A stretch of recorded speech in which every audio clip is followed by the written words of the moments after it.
Every time I would jump, land, try to take off out of a sprint, that's when I knew how weak my knee was. So one of the main things was getting strong with our step up. Right. So when you think of just lowering your body like this, now you're getting into what the knee can actually handle. So if you think about a sprint, you think about a jump, like that acceleration and that force, if you're very weak in this position, then it's kind of an easy way to see where all the knee pain is going to come into play. And I spent a lot of time doing step ups in a different direction, but never like this, where I was focused on letting my knee go over my toe.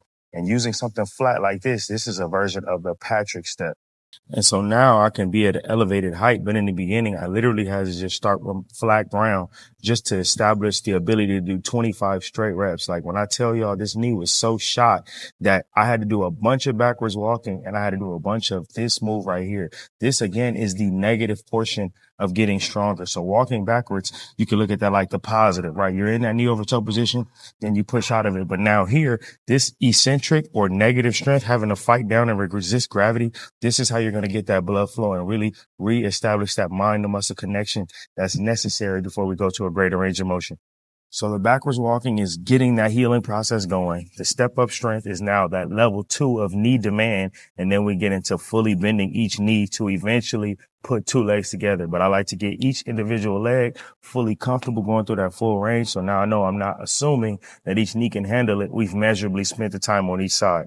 This is the bread and butter right here. Getting to the point where you can squat all the way down like a child with two legs is the exact thing that we're building towards. And we use the heel elevation in order to get that range of motion. So you see, I'm not even using a real slam board here. I'm just using anything to elevate my heels. And notice, right now I'm not using my hands, but if you couldn't do that, you could work on using the assistance, right? And you could do the same thing I talked about, which is 10 squats per minute for 10 minutes. Even if they don't look the prettiest, you could just keep holding on to something. But if you start to stack where you can do 100 squats in 10 minutes, I promise you, your knee pain is going to be bye-bye.